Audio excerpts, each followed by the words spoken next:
Hi Jim, it's Dumbarton Scottish Cup 5th round at Cappielow on Saturday. Can I get your thoughts going into the match, please? Yeah, it's really a difficult match. Obviously we're playing a team in the same division who have been notoriously difficult for us to play against over the last couple of years. Everybody knows I've got tremendous respect for the job Steve Aitken's done at Dumbarton. His team are always well organised, they work extremely hard, and we need to make sure that we're a lot sharper and we're on our game, and if we can do that, then I believe we've still got the ability to win the match. A fellow championship club again, same as the last round. We spoke before, it kind of presents different challenges. Yeah, I mean, again, the teams know each other so well, and that's the thing. It's always difficult to come up with something that might give you the advantage in the game, but the bottom line is that if we play to our best, I think we've shown this season that we can match any team in the championship and better, a lot of them, but you can't take anything for granted. You have to earn the right, and then they'll be as equally determined as we are to be in the quarterfinals. And I probably get a little bit annoyed when people can almost dismiss, oh, you're playing the Dumbarton homes, you won. That baffles me. I just don't understand it.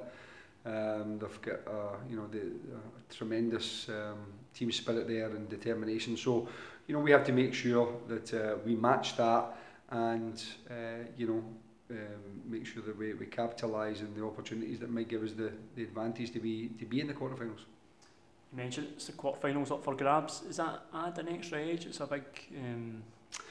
Well, I think it, players, once you start to get to the latter stage of the tournament, then everyone gets a little bit more excited. There's no doubt about that. But the Scottish Cup, I think, in Scotland is still held with great regard. I think in England it's been diminished a little bit because of the riches. Their focus is on staying in the English Premier League. But in Scotland, I still think, particularly for provincial clubs, but even for the top clubs like Celtic, who they want as part of their treble winning, and again, these things that make it unbelievably difficult to progress in this tournament.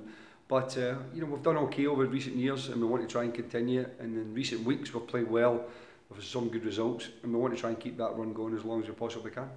Some big occasions in the Scottish Cup in the last few years as well. There was Celtic quarter-final at Celtic Park, there was Rangers at Ibrox. Yeah, that's what I'm saying. We've managed to do pretty well and come up against some big clubs, and it's been great for the club, revenue-wise, and also for the players. Puts them in the spotlight, gives them a little bit more profile, and players love that. They look forward to these type of games. We don't get them too much at our level. But the only way we can, even think about that is if we beat Dumbarton. So, we have to put all our attention on winning the match, and then if we manage to achieve that, then we can look at the next stage. But any distraction at all, and it could be fatal. Team comes in to the game on a good run of form, 3 wins in your last 3 matches. Yeah, must be high. Yeah, and also extremely difficult matches. Obviously with Dunfermline twice and away at Dundee United, but we've played well for the majority of the time. Last week against Dunfermline, I don't think we were our best, but I don't think we were terrible either. I think the first half we were off the pace, second half a lot better, but we did create a lot of chances in the game, and that really pleased me because when you're not at your best, sometimes you can just sit deep and just try and see the game out. But we kept trying to try and nick a goal and try and get the winner, and fortunately for us, we managed to do it in the last minute. But the attitude of the players was first class, as it has been, really all season. So we just want to try and keep that momentum going, try and keep that level of commitment and desire. And if we can, take the chances as we have done in recent weeks, then we can be good enough to win the match.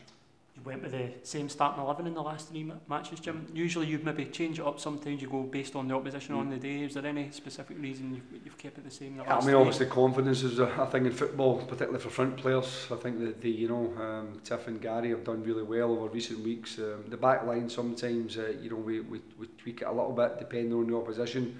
But again, I just felt that the starting 11 deserved to stay in, and I felt that the balance of the team was fine to play the opposition. Sometimes you play a team that plays a slightly different system, we might want to change it. But no, I just felt it was the team, the confidence and the belief was in the team. I didn't think it was necessary to change it. We'll have a think about Saturday against Dumbarton, we may well make a couple of changes, but ultimately I think it's easier to make the changes if the team is confident and you're putting players into a confident group of players than it is when you're trying to search for results. So, you know, at this moment in time, you know, the place is obviously got a buoyant atmosphere, but that only stays as long as the results continue to be positive. Could I get an injury update from you, Jim? Yeah, still the same players missing last week. Jai, Robert Thompson, Ross Forbes, Jamie McGowan and Lee Kilday.